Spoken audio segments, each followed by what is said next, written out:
किसानों का नेता वही बन सकता है जो वास्तव में किसान परिवार का बेटा हो। वहां मेरा हाथ भी टूटा, मेरा पैर भी टूटा, कि दिल्ली जाना मजबूरी है। वही देश की संसद है, वही कानून बनते हैं। क्यों नहीं बाइकाट क्यों नहीं कर देते? हमें नहीं हिस्सा लेना है चुनाव में। खड़े आप हर बार कूच क्यों करते हैं? तो करें तो क्या करें? और बार बार क्यों करते हैं? देश के प्रधानमंत्री मोदी जी ने तो किसानों को आंदोलन जीवी तक कहा था, आतंकवादी तक कहा था। और जो मोदी जी कहते थे 56 इंच का सीना है, मैं किसी के सामने झुकता नहीं हूं, किसानों की ताकत के आगे उनको भी झुकना पड़ा था। तो ये जो पेंशन, फ्री का पैसा, किसान निधि का पैसा, अलग अलग योजनाएं, 80 करोड़ लोगों को मुफ्त राशन, तो अन्नदाता को भिखारी बनाने में किसका हाथ है? आपका, सरकार का, नहीं, हम सब? नहीं। पत्रकार महोदय, एक बात बताइए, मंत्री के पीछे 100 सिपाही लगाने से राजकोषीय घाटा नहीं घटता है?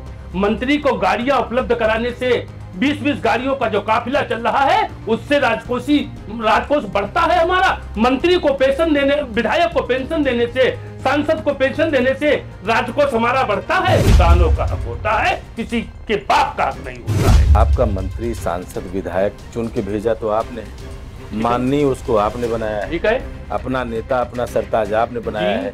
जहां वो खड़ा होता है वहीं आप उसके लिए नारे लगाने लगते हैं। तो आप उसको आम इंसान क्यों नहीं रहने देते? तो हमने कब कहा है कि इसको पेंशन दो? हमने कब कहा है इसको तनख्वाह दो? आप लोगों ने किसान को गरीब बना दिया, अन्नदाता हुआ करता था। गांव को मर्ज और कर्ज लेकर के तो सत्ता सियासत के लोग गए और हमने उसको एक्सेप्ट करना शुरू कर दिया। अभी निधि ले रहे हैं, खाना ले रहे हैं। हम भिखारी क्यों बन रहे हैं? जो दाता है उसको दाता होने का एहसास आप लोग क्यों नहीं दिला रहे? मांगने जा क्यों रहे? कर तो रहे। आपके लोग वहां चल के क्यों नहीं आते? ऐसा पृष्ठभूमि क्यों नहीं तैयार करते? कर तो रहे हैं, लेकिन आज तक की विडंबना आप देखिए, जब भी किसानों के लिए, मजदूरों के लिए कोई संघर्ष होता है, कोई आंदोलन होता है, तो सबसे पहले सत्ता उसको कुचलने का काम कर। हम सरकार से लड़ नहीं सकते हैं। करोड़ों का बजट है, दिखेगा किसानों के पास कितना पहुंच रहा है। आप तो पत्रकार बंधु हैं, आप तो एक तो हरियाणा में दे दिया 7-7 हजार हर एक के खाते में, 2-2 हजार पर एकड़। मौसम पूरा बदल गया सियासत का, जो जा रही थी वो आ गई। अब देखिए, अंग्रेजों को भी लाने वाले इसी देश में थे, मुगलों को लाने वाले भी इसी देश में थे, और लालची बिकने वाले लोग भी इसी देश में हमेशा पैदा हुए।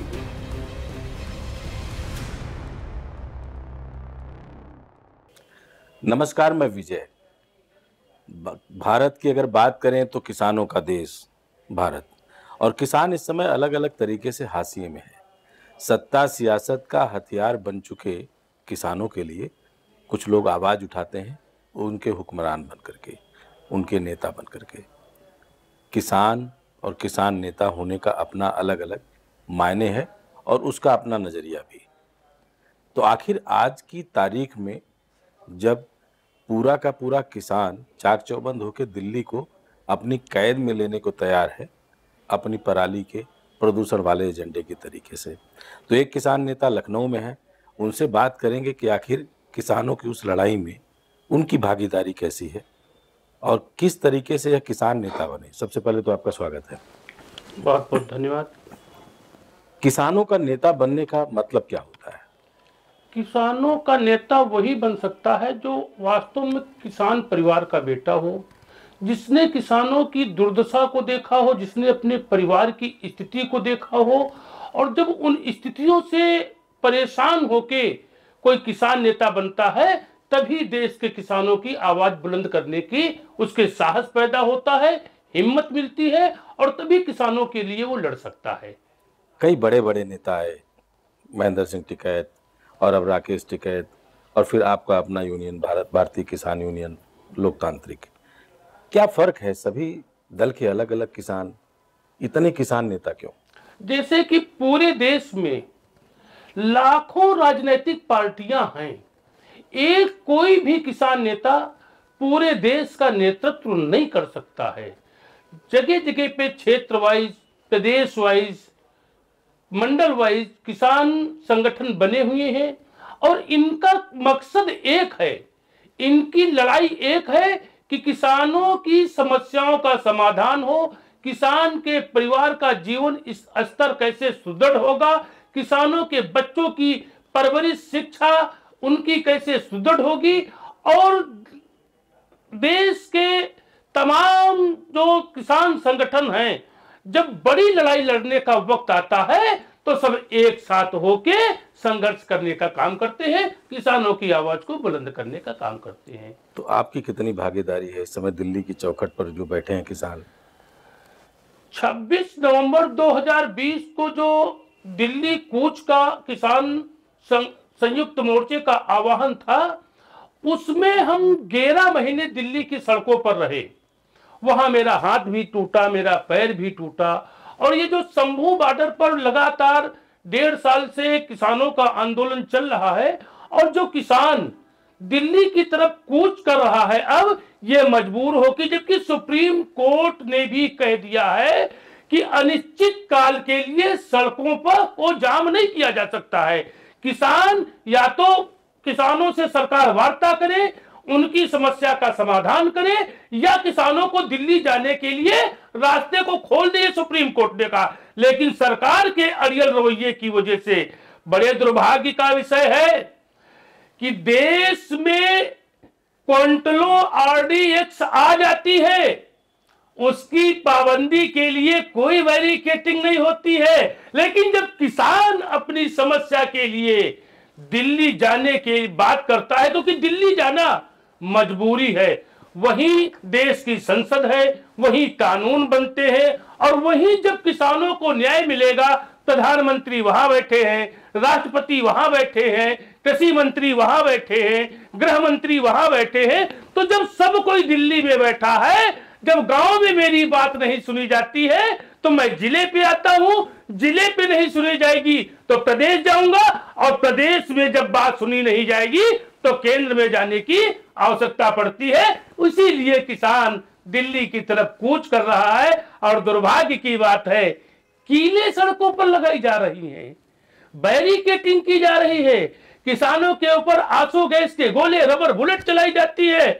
और पिछले आंदोलन में देश के प्रधानमंत्री मोदी जी ने तो किसानों को आंदोलन जीवी तक कहा था, आतंकवादी तक कहा था। यह विडंबना है इस देश की, जिस देश की जीडीपी किसानों के ऊपर आधारित है, जो देश कृषि प्रधान देश है, जहां की अर्थव्यवस्था के किसानी और खेती पर निर्भर करती है, उस देश के किसानों को अगर आतंकवादी कहा जाएगा, अगर आंदोलन जीवी कहा जाएगा, तो देश के किसानों की दुर्दशा होने से कोई रोक नहीं सकता। तो लोकसभा चुनाव में कहां थे किसान? लोकसभा के चुनाव में किसान तो जहां था उसका रिजल्ट दिखाई दिया है, लेकिन जब पूरी मशीनरी किसी एक व्यक्ति को जिताने पे लग जाएगी, पूरी व्यवस्थाएं किसी को जिताने पे लग जाएंगी, तो मतदाता, अभी आपने उपचुनाव में देखा नहीं, वोट डालने नहीं दिया जा रहा है। और लोकसभा में भी यही हुआ है कि जहां पर भाजपा के अगेंस्ट जो लोग वोट देते हैं, चाहे दलित हो, चाहे मुस्लिम हो, चाहे यादव हो, ये जो वोटर भाजपा के विरोध में है, वोटर लिस्ट से इनके नाम काट दिए जाते हैं। बड़ा सीधा सा सवाल है, मुस्लिम, यादव, चौहान, इस तरीके का जो जातिगत मामला है, अगर सब किसान हैं तो किसान होके एकजुट होके खड़े क्यों नहीं होते? खड़े क्यों नहीं, बाइकाट क्यों नहीं कर देते? हमें नहीं हिस्सा लेना है चुनाव में, खड़े आप हर बार कूच क्यों करते हैं? तो करें तो क्या करें, और बार बार क्यों करते हैं? लोकतंत्र में अगर चुनाव हो रहा है और बूथ पर 5 वोट भी पड़ते हैं, तब भी लोकतंत्र बहाल रहेगा। तो हमारे बहिष्कार करने से, हमारे नोटा दबाने से तो कुछ होगा नहीं। तो एक सीधा सवाल है, जब आप अपनी माटी को नहीं संभाल पा रहे हैं, जिस गांव में हैं, जो गांव तो किसानों का है, और ऐसा कोई गांव बताइए जहां किसान ना हो। तो अगर आप अपने गांव को, अपने लोगों को अपनी बातें नहीं समझा पा रहे हैं, तो दिल्ली के हुक्मरान कैसे समझे? सबसे बड़ी विडंबना की बात यह हो गई है कि देश में किसान अब लघु एवं सीमांत हो गया है। छोटी छोटी कास्ट बची है, जिससे परिवार का भरण पोषण नहीं किया जा सकता है। वो किसान के परिवार मजदूर बन गए हैं, और मजदूर बन के पूरे देश में परिवार को पेट भरने के लिए रोजी रोटी में परेशान है, इसलिए वो एकत्रित नहीं हो पाते हैं। हालांकि जब वक्त आता है तो एकत्रित होते हैं। दिल्ली की सड़कों पर एकत्रित होने का काम किसानों ने किया था। और जो मोदी जी कहते थे 56 इंच का सीना है, मैं किसी के सामने झुकता नहीं हूं, किसानों की ताकत के आगे उनको भी झुकना पड़ा था। फिर भी अब मोदी जी को तो झूठ की मशीन कहा जाता है। गूगल पे सर्च करके देखा जाए कि सबसे बड़ा झूठ बोलने वाला नेता कौन है, तो सर्च होके मोदी जी आते हैं। इन्होंने कहा था कि तीनों कानून रद्द किए जाएंगे, फिलहाल स्थगित किए जाते हैं, किसानों से वार्ता करके इनको निरस्त किया जाएगा। दुर्भाग्य की बात है कि अभी तक वो तीनों कानून निरस्त नहीं हो पाए हैं। तो अब विश्वास किसके ऊपर किया जाए? सवाल एक बड़ा छोटा सा है। एक तरफ आप मांग को लेकर कूच करते हैं, दूसरी तरफ आप किसान निधि का पैसा भी लेते हैं। तो पैसा लेते क्यों हैं? किसी के बाप का लेते हैं? अरे मेरे ही टैक्स का पैसा मुझको दिया जा रहा है तो अपना, हमारी मांग है कि जो भी देश में खनिज पदार्थ हैं, जो भी प्राकृतिक संपदा है, उसमें जो खर्चा निकाल के जो मुनाफा होता है, आधा सरकार को मिलना चाहिए देश चलाने के लिए और आधा किसानों में बंटना चाहिए, क्योंकि प्राकृतिक संपदा के ऊपर किसानों का हक होता है, किसी के बाप का हक नहीं होता है। जब आप जन जंगल जमीन की बात करते हैं, मुआवजे की करते हैं, प्राकृतिक संपदा की बात करते हैं, लखनऊ की जमीन की माटी की कीमत अलग है, पूर्वांचल की माटी की कीमत अलग है, इलाहाबाद, गाजीपुर, बलिया की कीमत अलग है। आप पश्चिमी उत्तर प्रदेश में चले जाएं, अलग है, हरियाणा की अलग। मतलब वो भाषा वही कि कोस कोस पे पानी बदले, कोस कोस पे वाणी जी। तो ऐसे में किसान का सही संतुलन क्या होगा? पंजाब की एमएसपी अलग तरीके की, आपकी एमएसपी अलग तरीके की, खरीदारी का सिस्टम अलग, मंडी व्यवस्था अलग। तो आप लोग जो ये बार बार कूच करते हैं, कूच करने का एक कोई नियम कायदा कानून क्यों नहीं बना लेते? केवल एक ही बार लड़ाई हो, केवल एक चीज की मांग है, समर्थन मूल्य गारंटी कानून। स्वामीनाथन रिपोर्ट के आधार पर 50+2 के हिसाब से किसानों को मूल्य का भुगतान कर दिया जाए, पूरे देश के किसानों की लड़ाई अपने आप समाप्त हो जाएगी। एक छोटा सवाल है, जहां जहां कमर्शियल खेती है वहां एमएसपी मायने रखता है। छोटे खेतीहर किसान जो खाने के लिए नहीं पैदा कर पा रहे हैं, उनके लिए एमएसपी का मतलब है क्या? उनके लिए सरकार से आप क्या मांग कर रहे हैं? उनके किसान तो भी, हाँ बिल्कुल, उनके लिए सरकार से मांग यही कर रहे हैं कि जो हमारे किसान 60 वर्ष की आयु पार कर चुके हैं, जिन्होंने खेती की है और जिन्होंने मजदूरी की है, जो मजदूर और किसान 60 वर्ष की अवस्था पार कर चुका है, उसको कम से कम 5,000 रुपए मासिक पेंशन मिलनी चाहिए। अगर एक बार चुनाव लड़ने पर और जीवन भर हारने पर विधायक सांसद को पेंशन मिल सकती है, तो जीवन भर मजदूरी करने वाला और जीवन भर खेती करने वाला, देश का पेट भरने वाला जो किसान है, 60 साल की अवस्था पूरी करने के बाद उसको पेंशन मिलनी चाहिए और ये उसका अधिकार है, लेकिन नहीं मिल रही है। 5-10% लोग टैक्स देते हैं, 64% के आसपास किसान खेती कर रहा है। इसी 5-7% के टैक्स में सरकार सारा काम कर रही है, राजकोषीय घाटा बढ़ रहा है, विदेशी मुद्रा कोष घट रहा है, उसमें आप ये 5,000 की पेंशन और ठोक दें। तो ये जो पेंशन, फ्री का पैसा, किसान निधि का पैसा, अलग अलग योजनाएं, 80 करोड़ लोगों को मुफ्त राशन, तो अन्नदाता को भिखारी बनाने में किसका हाथ है? आपका, सरकार का, या हम सबका? नहीं, पत्रकार महोदय एक बात बताइए, मंत्री के पीछे 100 सिपाही लगाने से राजकोषीय घाटा नहीं घटता है? मंत्री को गाड़ियां उपलब्ध कराने से 20-20 गाड़ियों का जो काफिला चल रहा है, उससे राजकोष बढ़ता है हमारा। मंत्री को पेंशन देने, विधायक को पेंशन देने से, सांसद को पेंशन देने से राजकोष हमारा बढ़ता है। और अगर अभी आपने एक बात कही कि टैक्स देने वाले सीमित लोग हैं, इस बात को मैं नहीं समझ पा रहा हूं, नहीं हमको कोई समझा पा रहा है कि टैक्स देता कौन है। फैक्ट्री वाले टैक्स देते हैं, उद्योगपति टैक्स देता, टैक्स अंत में उपभोक्ता देता है। और उपभोक्ता है देश का किसान, मजदूर, आम आदमी, मध्यम श्रेणी, टोटली टैक्स देता है आम आदमी। फैक्ट्री वाला कौन सा टैक्स दे रहा है?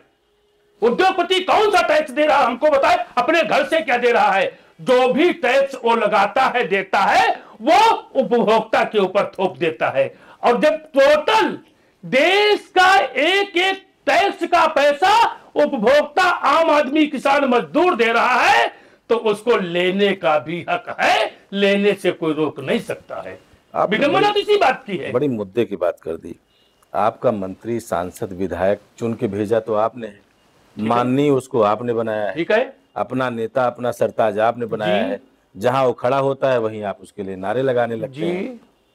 तो आप उसको आम इंसान क्यों नहीं रहने देते? तो हमने कब कहा है कि इसको पेंशन दो? हमने कब कहा है इसको तनख्वाह दो? और लोकतंत्र में जनप्रतिनिधि चुना ही जाएगा, 5 वर्षों में चुनाव होना ही है, तो वोट डालना तो हमारी लोकतंत्र को मजबूत करने के लिए मेरी मजबूरी है। नहीं तो एक आंदोलन आप लोग क्यों नहीं चलाते कि पेंशन हटाओ, इनकी सुविधाएं हटाओ, महंगाई भत्ता हटाओ? 15,000 टेलीफोन का बिल क्यों जा रहा है जब 1500 में रिचार्ज हो रहा है? आपने शायद संयुक्त मोर्चे के ज्ञापन को नहीं पढ़ा है। उस मुद्दे, उस ज्ञापन में भी ये मुद्दा है। और हम लोग लगातार आवाज उठा रहे हैं कि अगर सांसद, विधायक को पेंशन मिल सकती है तो किसान और मजदूर को भी पेंशन मिलनी चाहिए। और किसान, सबसे बड़ा विषय आज जिसपे कोई नहीं बोलना चाहता है, मैं पत्रकार बंधु महोदय आपसे भी निवेदन पूर्वक कहना चाहता हूं, छोड़ दो सभी बातें, आज केवल शिक्षा पे आप बात कीजिए। सरकारी स्कूल का चपरासी भी अपने बेटे को सरकारी स्कूल में पढ़ाना नहीं चाह रहा है। और जो सरकारी स्कूल में बच्चे पढ़ रहे हैं वो निहायत ही गरीब और मजदूर के बच्चे हैं।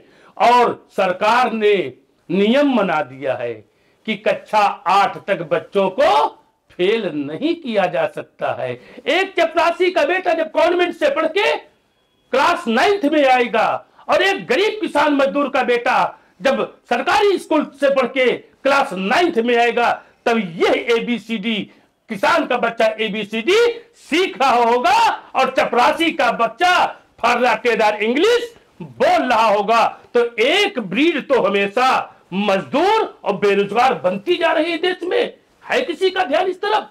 कॉन्वेंट स्कूल में डकैती पड़ रही है, लूट हो रही है। कॉन्वेंट स्कूलों में हर साल किताबें बदल दी जाती हैं, केवल पृष्ठ बदला जाता है, पन्ने बदले जाते हैं, क्वेश्चन इस पन्ने से उस पन्ने कर दिए जाते हैं। एक नियम लागू होना चाहिए कि कॉन्वेंट स्कूल वाले 10 साल से पहले किताबें नहीं बदलेंगे। हर साल हमारे आप जैसे अभिभावकों के ऊपर 50,000 रुपए का बोझ पड़ रहा है और किताबें वो कूड़े के भाव।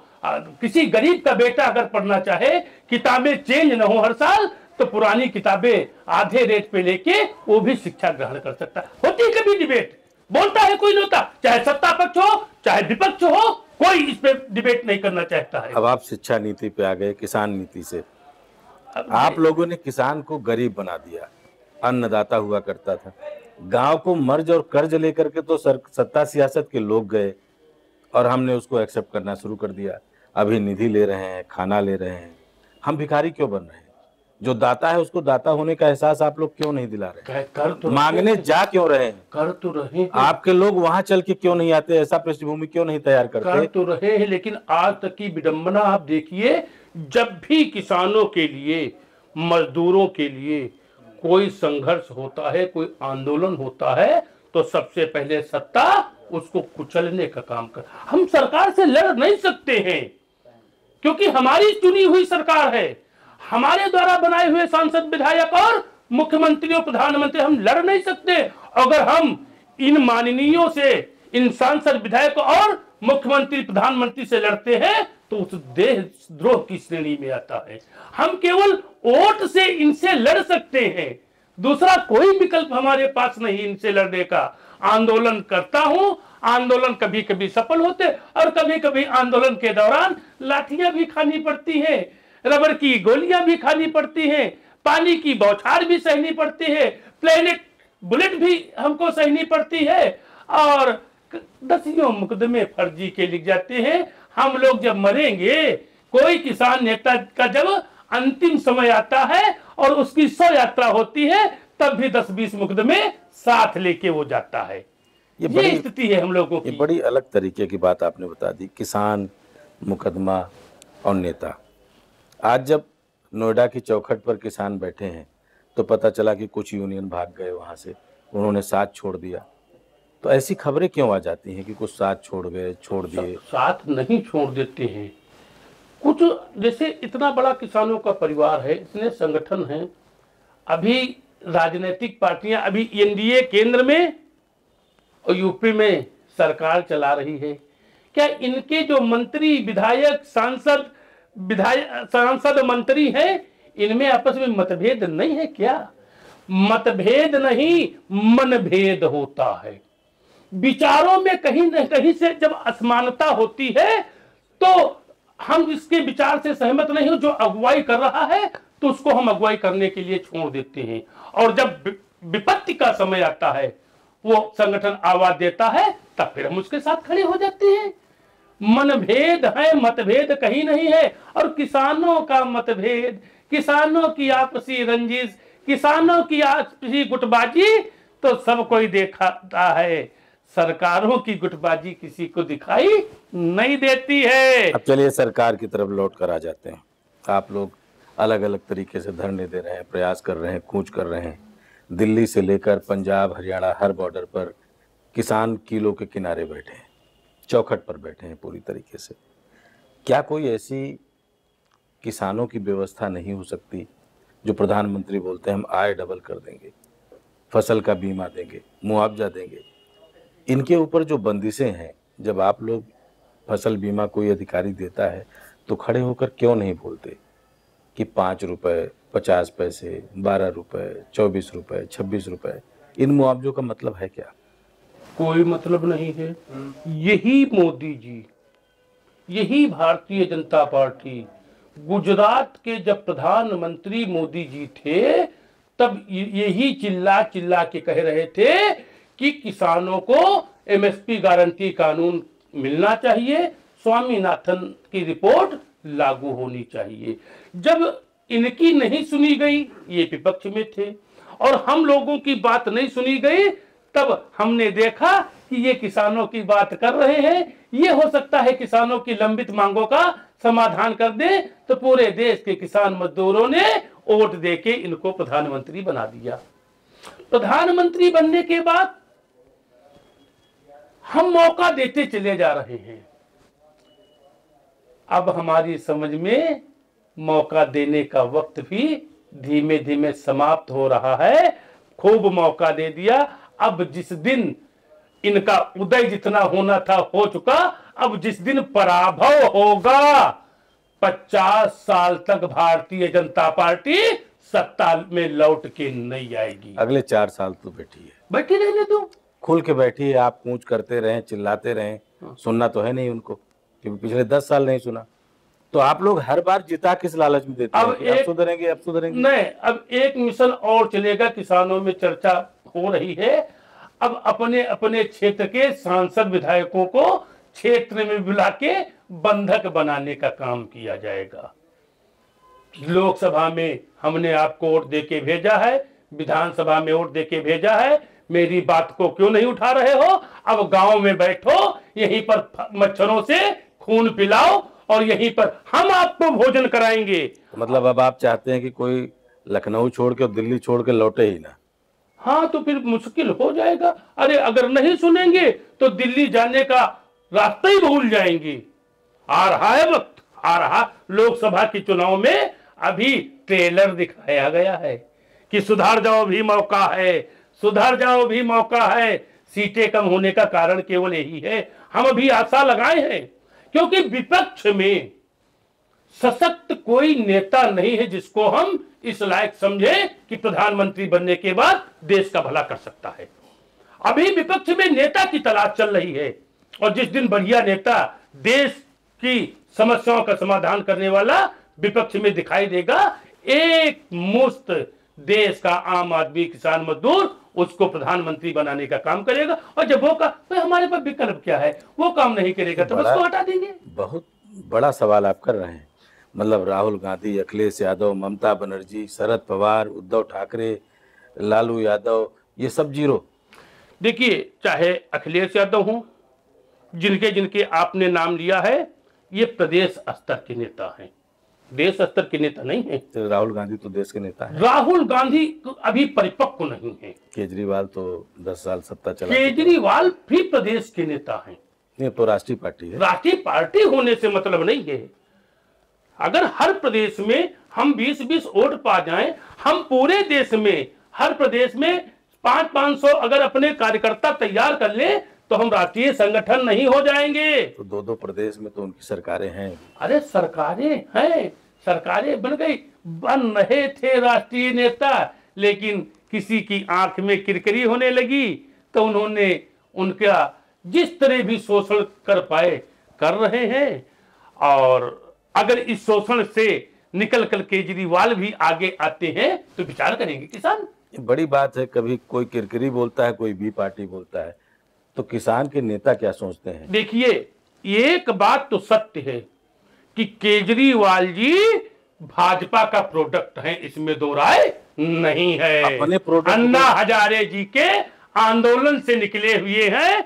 ये केवल कांग्रेस का पराभव करने के लिए ये भाजपा की बी टीम, आरएसएस की बी टीम बनी थी। अन्ना हजारे के नेतृत्व में कांग्रेस को बदनाम करने के लिए इनका आंदोलन हुआ था, और ये इनको मालूम था कि इसके बाद में ये सब हमारे साथ रहेंगे।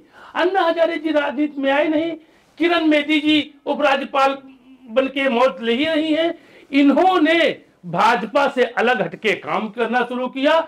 जब तक दिल्ली में सरकार रही तब तक भाजपाइयों को ज्यादा ये खटके नहीं, लेकिन पंजाब में सरकार बनने के बाद जब देखा भाजपा ने तो अब तो ये देश स्तर पे जा रहा है, तब खटके, और उसका परिणाम पूरे देश के सामने है। तो कुल मिलाकर आपको लगता है कि कांग्रेस के साथ सियासी खेला हो गया? अब ज्यादा हम राजनीतिक तो है नहीं, ज्यादा राजनीति की बात तो हम कर नहीं सकते, लेकिन बड़ी मजेदार बात है, पूरी बात सियासत की। आप हैं नेता, आम आदमी, वोटर है। अगर आपके नाम के आगे नेता लिखा है मतलब आप सियासी हो गए हैं। आप भले राजनीति लिखें, आप भारतीय किसान यूनियन लोकतांत्रिक और किसान नेता हैं, राष्ट्रीय अध्यक्ष हैं। तो अगर किसानों के नेता बने तो सियासत तो है। तो आप अपने नाम के आगे चौहान क्यों लगाते हैं? सियासत तो वो हर व्यक्ति कर रहा है जो वोट दे रहा है। सब लोग नाम हटा करके क्यों नहीं लिख लेते किसान? अपना नाम लिख लीजिए, किसान एक कौम हो जाएगी। 70% किसानों की अपनी कौम है, किसान जवान सब हैं, उठ जाएगा एक कारवा। आप लड़ो ना इस बात पे, ये बनाओ, बात जायज है, छोड़ दो जाति।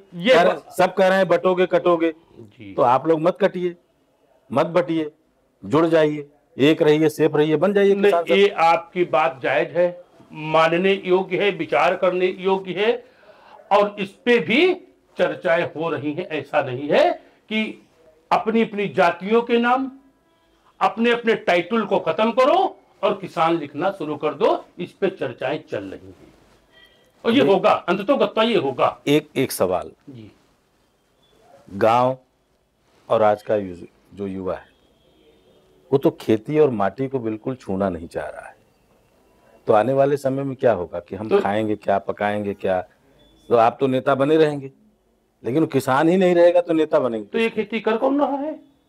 नहीं, आज की तारीख में बात कर रहा हूँ। आज ही ये खेती कर कौन रहा है? आज जो युवा है उसकी सिचुएशन आप देखिए और समझिए। तो वो तो मजदूर बन रहा है पेट पालने के लिए हर जगह। ये पूरे देश का पेट कैसे पाला जा रहा है? ये खेती कर कौन रहा है? आपके पास आंकड़ा है कि किस समय कितनी खेती कम हो गई है, किस गाँव में कितनी? नहीं, खेती जैसे हमारे पास 1 बीघे है जमीन और मेरे 2 बेटे हो गए तो उनके 10 बिस्वा आ जाएगी। बंटवारे की बात मत कीजिए जी। गांव में जानवर बचे नहीं है, सब आप आवारा देख रहे हैं।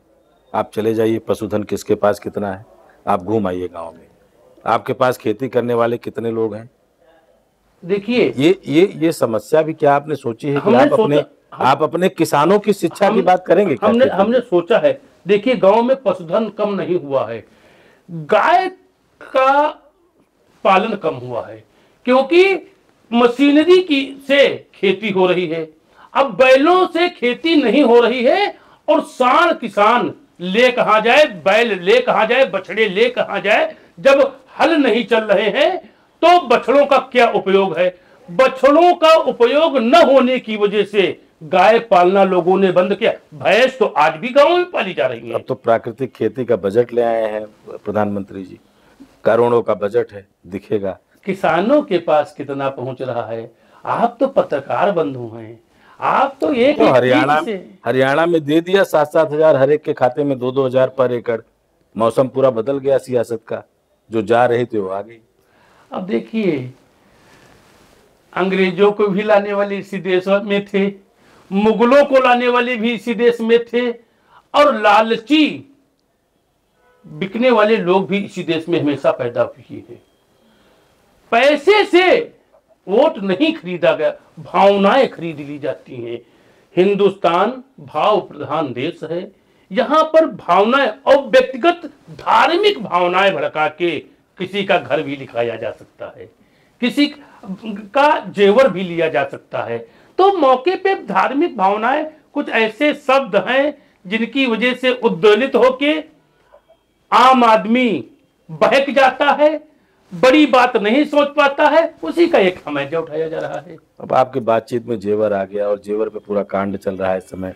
उत्तर प्रदेश की 4 दीवारी बंद है, मुआवजे, हिस्सेदारी, तो जो जमीनें बेच दी उसमें वापस 10% मुआवजा, उसके रेट की अलग अलग बातचीतें।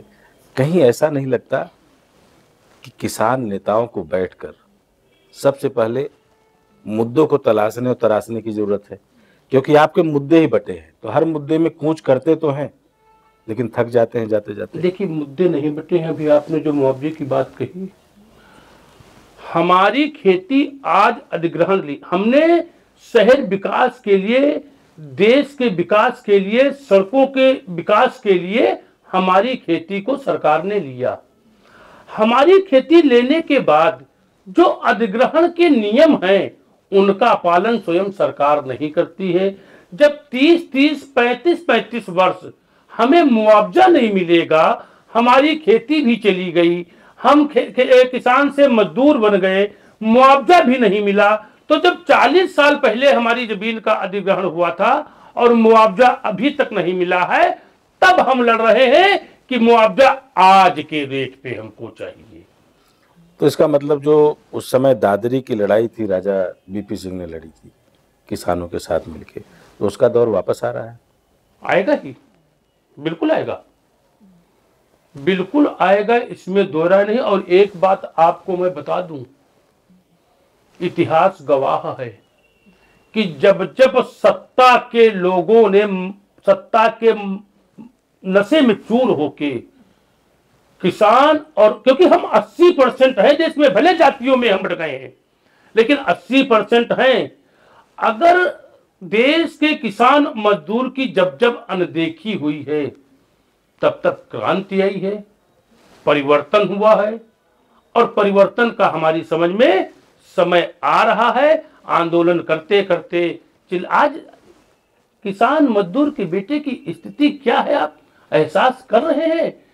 पढ़े लिखे बेटे अभी आपने वो कहां जा रहे हैं, लेबर भेजे जा रहे हैं किस देश में, किस अभी कोई एग्जाम चल रहा है, किस देश में लेबर भेजे जा रहे हैं? जर्मनी में भी जा रहे नहीं, जर्मनी नहीं, वो कौन सा देश जहां लड़ाई चल रही, जहां जा रहे हैं? यूक्रेन नहीं जा रहे हैं, इसराइल जा रहे हैं कि इजराइल जा रहे हैं?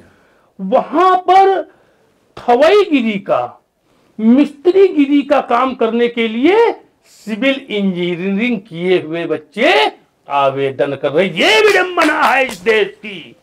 सिविल इंजीनियर गारा और ईंटे का काम करने के लिए विदेश जाने के लिए तैयार है, केवल अपने बच्चों के भविष्य के लिए, अपने परिवार के भरण पोषण के लिए।